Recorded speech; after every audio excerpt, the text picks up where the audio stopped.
working minimum wage jobs, otherwise known as odd jobs, when you move abroad as an international student. Let's talk about that.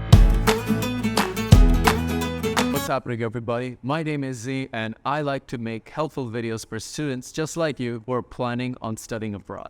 In this video, I'm going to cover, do you really need to work minimum wage jobs or odd jobs to cover your tuition fees when you move abroad? Or is there a better way where you can work less, make more money, and actually be able to cover your tuition fees in a more efficient way? But first of all, let's get my thoughts out of the way. Look, I absolutely despise minimum wage jobs, and I do look down upon it. Not because of the job, but because of the mentality that people carry when they approach it. Let me give you a little example. The other day, just for research purposes, I actually went to another study abroad consultancy firm, and I pretended to become a student and asked them about the career opportunities once I move abroad. And the thing that saddened me the most was that the counselor actually started talking about all the minimum wage jobs that I could be exposed to as an international student. This is pure stupidity. Number one, how disappointing is it that I have to pay $20,000 to $30,000 every single year to approach jobs like flipping burgers or being a cashier? Is that why I'm really moving abroad? Can I not get professional jobs as an international student? Why am I being told that that's the only way, that the odd jobs are my way out to gaining some work experience? Why doesn't anybody give hope to students that they can actually land professional jobs? You know why I can tell you that you can? Because I'm the living example for that. I have never had to work a minimum wage job, and since I moved to Canada as an international student, I always work professional jobs on campus and off campus. And I'm the living proof of that it is possible. So whenever somebody tries to demotivate you or tells you that you cannot land professional jobs as an international student, just know that they have settled for less and they want you to do the same. The other reason I hate minimum wage jobs because it gives you that comfort, because money keeps coming in and you don't have that sense of urgency to go approach professional jobs anymore. Even worse, you're not going to have enough time to look for professional jobs at the end of the day. This is the number one reason why you see so many international students keep on working at minimum wage jobs. And again, I am okay with looking like the bad person, but you cannot tell me that you will be proud of telling your parents that you're just a cashier when you move abroad while your parents are paying 20 to 30,000 Canadian dollars. You would be so much more proud if you already got a professional job when you were there. So how can you break that barrier or the common misconception that others say that international students cannot land professional jobs? The very first thing you have to understand is you are just a new person in an entirely new continent. You probably haven't traveled abroad before. So how are you supposed to just show up and master the recruiting system in an entirely new country? So you have to prepare even before you move abroad. So what are you really preparing for? What you're trying to understand is how does the recruiting process works? What do recruiters look for? This is the number one thing people get wrong. Recruiters aren't always just looking for the best talent. Obviously, that is a priority, but they're also looking for a team fit. If you're someone who they see that you cannot mingle with their team or get along with their team, no matter how genius of a person you are, no matter how much work experience you have, you are just not going to get hired because they don't want a person who's not going to fit within their team. That's number one. So you got to really understand what makes you a good team fit when you move abroad in a new culture among a new workplace environment. That's number one. Number two, you got to be really good at something. If you don't have that, there's nothing unique about you. Because think about it. There's thousands of international students just like you moving abroad. Plus, there are current fresh graduates within that city that you're planning on going to who are also looking for jobs, and among other people who also have work experience. So you better have something really unique that can add value. So how do you build that skill set? You cannot just imagine something and just start learning. The right way to do this is simply go on LinkedIn, look up the job title that you're planning on going for in the near future after your graduation maybe. Then go under the responsibilities section of that job job post and see what kind of skill sets they're looking for. Start building on those skills even before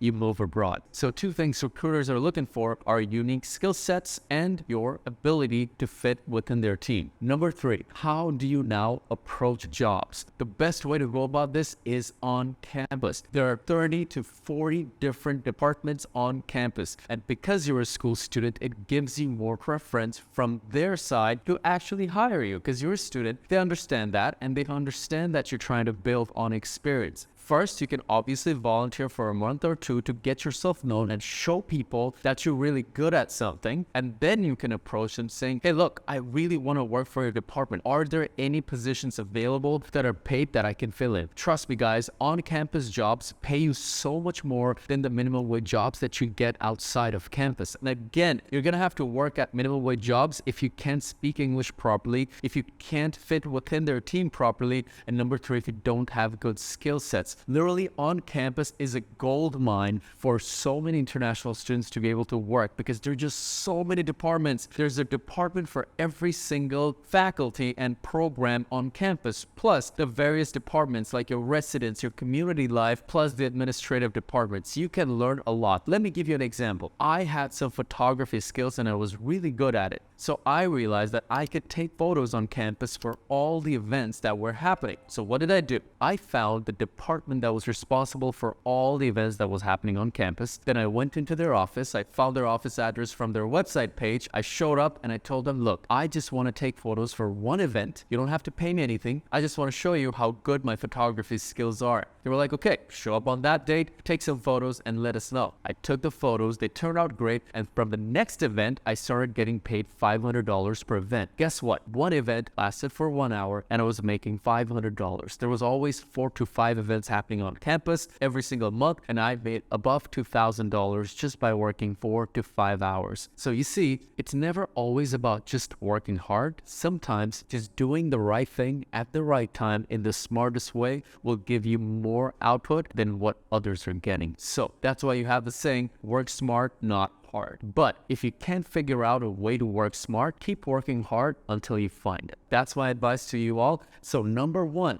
learn how to be a good team fit. So many international students, most of them are nerds. They keep on focusing on their grades, but they just don't know how to integrate in a new environment. They don't train themselves on that. The best way you can work on that right now is literally just go out on the streets, try to speak to a stranger, and try to build on a conversation. If you can master that game, no matter which country you move to, it's going to be a breeze for you. Number 2, get really good at something. You're going to be competing against sharks. There are going to be hundreds of thousands of people trying to approach the same job opportunity as you. How do you stand out among them? So many people always complain that, oh, well, if I don't get a job, how do I build on experience? There's a thing called self-projects. Work on your own projects. If you're someone who's trying to be a marketer, try to just open up a Facebook page and try to grow it. If you're someone who's trying to design websites, you could design your own website and start gaining those skills. So the next time you're giving yourself an excuse that you're not being able to do something, just figure out a way you actually can. And there is always a way, okay? And lastly, go on campus and talk to all the departments. It's so much easier to get a job on campus than off campus because you could easily build connections. For example, when you're going to the events, just look for the people in the uniforms that have the department's names and try to have a conversation with them. Ask them that, hey, I'm trying to be involved. Where do I get started? Who do I talk to? That conversation is going to lead you to the right people and you will never go wrong, and you will never have to work a job that you might feel embarrassed about, but other people are going to make you feel like it's okay. But at the end of the day, deep down, you know it's not okay. And again, I'm fine with looking like a bad person. I'm looking down upon odd jobs. But that's the reality. No odd jobs help you gain professional jobs at the end of the day. I was a recruiter for one of the biggest recruiting companies in the entire world. Even if someone's telling you that they might appreciate your McDonald's or Subway experience, that's a complete lie. When I was a recruiter, we were trained to literally discard all the resumes that had this minimum wage job experiences. Rather, we would look for professional job experiences that teaches you something related to the job, okay? That's what I can say for today. Hope this tips helped. Again, I have a company named Connected, which helps students just like you who are planning on studying abroad. We help you with your admissions, visa, and career development process. If you want to learn more, sign up through the link below. And if you want to see more of these videos, make sure to like, show love, subscribe, comment with your questions, and I guess just follow me. That being said, I will see you in the next video.